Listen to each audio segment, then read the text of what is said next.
Hello, hello, hello, and welcome to this edition of A Quick Pint. It is a rather unusual edition, but I don't have my microphone with me, so don't moan about the sound quality, and I'm talking a bit quietly because I'm at Oulu Airport, about to go to Estonia.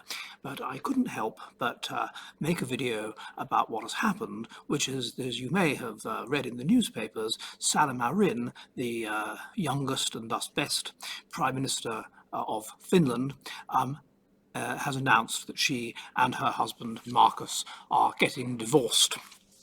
This, of course, should be no surprise to anybody when you consider what happened last summer, the Flower Gang, as it was known, where she was filmed dancing in a sexual fashion with high-profile male Finnish pop stars, and we don't know what else happened, of course, but in doing so, she utterly humiliated her poor husband. I suspect that Marcus was sporting enough not to divorce her while she was still Prime Minister, or not to divorce her in the run-up to the election, but now she has been removed from power, he has quite understandably made his move.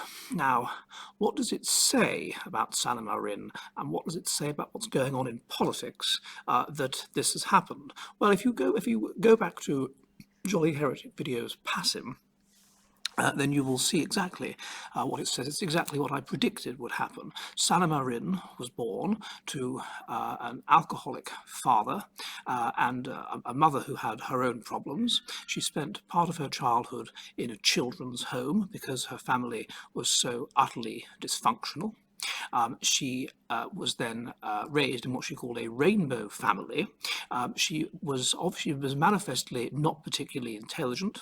She struggled at school. Some years ago, they published how well each of the female party leaders that formed the government of Finland did when they were at Lukio, which is the equivalent of high school in Finland, and Sanna Marin did not do very well at all. She barely got into Tampere University, which is one of the less prestigious universities in Finland, to do a course in communications, which is a wishy-washy, not particularly prestigious subject.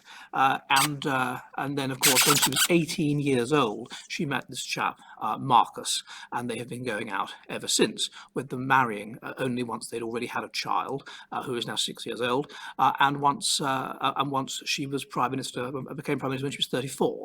Now, you noted perhaps in the earlier video I did in 2019 the psychology that this kind of thing that this betokens. She's evidently not particularly intelligent, and this is associated with impulsivity, it is associated with selfishness, it is associated with lack of self-control. She has been raised in what you might call an R strategy ecology, an unstable, live fast, die young ecology, which is going to set you up for, basically to invest energy in sex, in essence, rather than in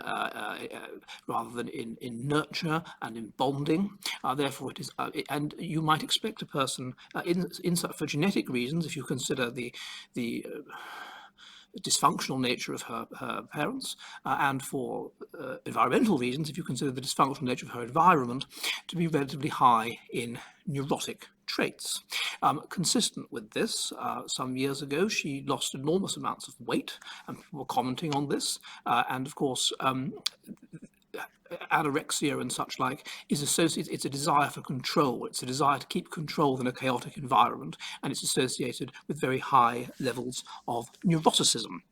I suspect, therefore, she is high in neuroticism. I suspect, therefore, she is an extremely insecure female, and so it shouldn't be surprising that finding herself in a situation where everyone's worshipping her and where people that she looks up to in Finland, high-status Finns, pretend to want to be her friend and effectively worship her at this party last summer, she just can't resist it. She just can't help herself from behaving in the manner in which she did.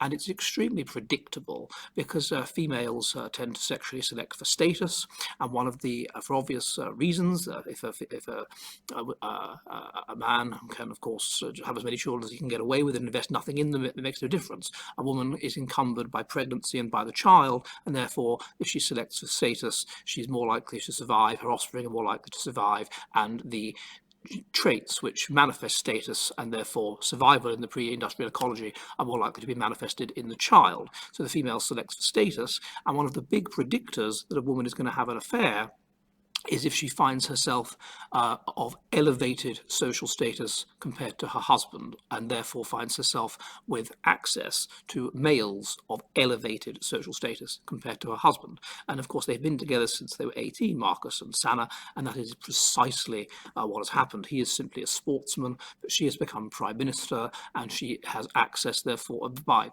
just sort of chance and luck. She was elected prime minister, deputy leader of the Social Democratic Party, and the leader had to resign in a corruption scandal.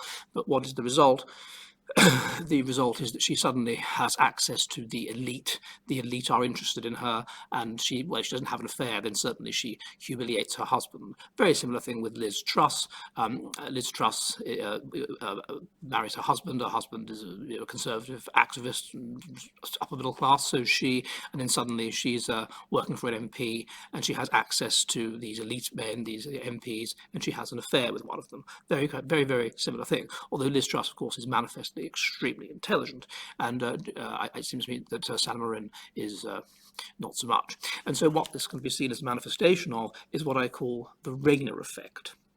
After Angela Rayner, this is, as we know, among the top IQ quartile, there is the big selector of fertility is conservatism, and the big selector of infertility is liberalism, and there is a significant heritability to both liberalism and conservatism, with the result that conservatives and liberals are becoming more stupid, but liberals are becoming more stupid more quickly. And so what you would expect to find is liberal leaders becoming increasingly stupid, increasingly impulsive, increasingly promiscuous, increasingly like Angela Rayner, and increasingly like her Finnish, slightly more sophisticated equivalent, Sanna Marin. I hope Marcus finds someone worthy of him. I hope the little girl who is the victim in all this is all right. And I hope Finland comes to its... Well, Finland never actually elected Sanna. She came in via various machinations. But I hope we can all come to our senses and realise what a humiliating period in the history of Finland having this woman as Prime Minister was. Not because she's a woman. There have been perfectly sensible women Prime Ministers of Finland, such as Mari Kiviniemi or whatever, but because she is a manifestation of the Rayner effect. And I'm afraid I said in 2019 straight away, she's an e-girl, she's obviously quite narcissistic, she posts lots of photos of herself all over the place and so on. Narcissism, by the way, of course, wanting to be admired is itself an expression of eroticism, and a desire to be admired is an expression of eroticism. I predicted that's what she was like in 2019. See my old video, and I'm afraid it's been borne out. Voi että. Hello, hello, hello! The Jolly Heretic is an online public house which meets on Mondays and Thursdays at 7 p.m. UK time, 2 p.m. New York, in which we discuss the kind of based, fearless science which is increasingly expunged from our woke, joke universities. If you would like to help the Jolly Heretic public house, and there are many ways you can do so, please, please, please become one of my patrons on Subscribestar. Also, if you want to, you can donate to the channel using Odysee and Entropy, and you can also purchase Jolly Heretic merchandise, such as shirts and mugs. All of the links are in the description. Again, I'd be most violently grateful if you could assist the Jolly Heretic Public House, and I will see you all soon, and goodbye!